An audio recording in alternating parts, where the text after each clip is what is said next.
दोस्तों, मेरी भव्या लाइफ की कहानी आज एक नए मोड़ पर है, जहां सच्चाई और धोखा अपने ही परिवार के अंदर छुपा हुआ है। जब घर का सबसे बड़ा राज सामने आता है तो सब कुछ बदल जाता है। नितिन की तबीयत अचानक खराब हो जाती है और उसे तुरंत हॉस्पिटल ले जाना पड़ता है। लेकिन ये बीमारी सिर्फ एक आम बीमारी नहीं, बल्कि एक छुपा हुआ जहर है जो किसी ने जानबूझकर उसकी जिंदगी से खेलने के लिए दिया है।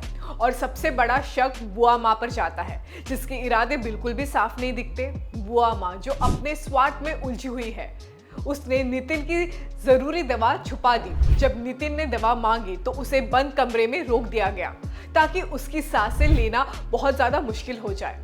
ये सब कुछ बुआ माँ की चाल थी, जिसका मकसद था अपने भतीजे को नुकसान पहुंचाना और उसका पूरा बिजनेस पर अपना कब्जा कर लेना। बुआ माँ की ये चाल एक बड़े खेल का हिस्सा थी, जिसमें वो अपने फायदे के लिए किसी भी हद तक जा सकती है। इस बात का पता चलने पर भव्या की फिक्र और ज्यादा बढ़ जाती है, क्योंकि वो जानती है कि घर के अंदर कितने बड़े खतरे छुपे हुए हैं।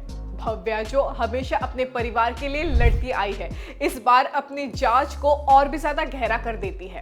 हॉस्पिटल के बाद जब वो नितिन के कमरे में जाती है तो एक एनवलप उसे मिलता है, जिसमें रिया की फेक प्रेगनेंसी की रिपोर्ट होती है। ये रिपोर्ट भव्या के लिए एक बड़ा क्लू होता है, जो उसे बुआ माँ के असली इरादों से रूबरू कराती है। भव्या को समझ में आ जाता है कि ये सब कुछ बुआ माँ का प्लान का हिस्सा है।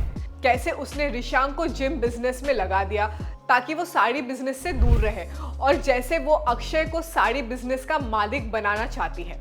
ये सब छुपी हुई चालाकियां भव्या के सामने एक खुला राज बनकर आती है। भव्या अपनी हिम्मत और हौसले के साथ बुआ माँ के खिलाफ खड़ी हो जाती है। उसने बुआ माँ के साथ एक ऐसा प्लान बनाया जिसमें उसने उसके ही झूठों को सामने लाकर उसे पकड़ लिया। बुआ माँ अपनी चालाकियों का पूरा खेल खुद ही बता देती है।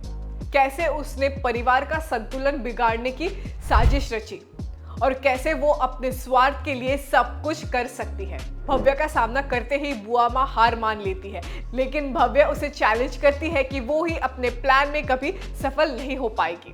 ये कहानी सिर्फ एक फैमिली ड्रामा नहीं, बल्कि एक लड़की की अपनी जिंदगी और परिवार की लड़ाई है। भव्या की हिम्मत और हौसला ये दिखाती है कि जब जज्बात हो तो कोई भी मुश्किल बड़ी नहीं होती। वो अपने परिवार को बचाने के लिए हर राह पर चल पड़ती है, चाहे उसके सामने कितनी भी बड़े दुश्मन क्यों ना खड़े हो। तो अब सवाल ये है कि अब भव्या अपनी माँ, अपनी फैमिली और अपनी जिंदगी को बुआ माँ के जहरीले प्लान से बचा पाएगी? क्या वो अपने परिवार को फिर से एक साथ ला पाएगी? तो दोस्तों, आपको क्या लगता है? क्या भव्या अपने आप को साबित कर पाएगी? जल्दी से मुझे कमेंट करके बताइए और देखते रहिए टेली टशन।